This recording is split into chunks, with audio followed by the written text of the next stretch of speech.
DK Mithila express film का audio video सबसे पहले आप तक पहुंचे तो हमारे चैनल को लाल बटन दबाकर सब्सक्राइब करें और बेल आइकन को दबाना ना भूलें। डीके मिथिला एक्सप्रेस फिल्म ड्रामा खतवारा। देखी के विदाई सबके बरसेला नयन हो, बरसेला नयन। देखी के विदाई सबके बरसेला नयन हो, बरसेला नयन। बहिनिया बिना, बहिनिया बिना सुना लागी अब अंगनमा। बहिनिया बिना सुना लागी अब अंगनमा।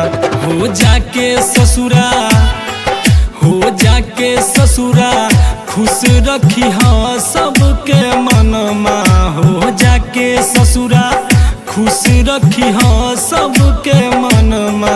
बहिनिया बिना, बहिनिया बिना सुना लागी अब अंगनमा।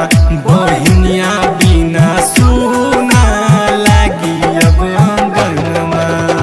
अभी आप सुन रहे हैं सुजीत कुमार छैला की आवाज में।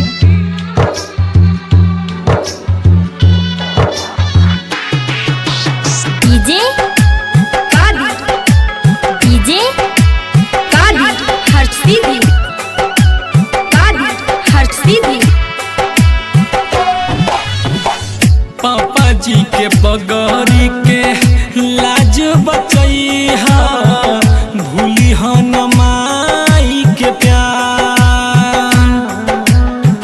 रोई रोई बहिन मत आंसू बहावरे, मिले आईब ससुराल। माई बाप के टूट गईल सरार मनमा। माई बाप के टूट गईल सरार मनमा।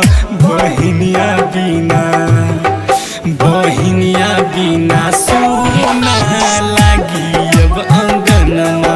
बहिनिया बिना सुना लागी अब अंगनमा। डीजे काली, डीजे काली हर्ष सीधी, काली हर्ष सीधी। सुजीत छैला के रहलू एक ही बहिनिया, बंधिया राखी धई के कलाई। राइटर अनवर शीतल कहेले बहिन त एक दिन हो खेली पढ़ाई। तलाले चुनरी पेन्ही के जई हो कंगनमा। तलाले चुनरी पेन्ही के जई हो कंगनमा। बहिनिया बिना, बहिनिया बिना सुना लागी अब अंगनमा। बहिनिया बिना सुना लागी अब अंगनमा। हो जाके ससुरा, हो जाके ससुरा, खुश रखी हाँ सबके मनमा। हो जाके ससुरा, खुश रखी हाँ सबके मनमा।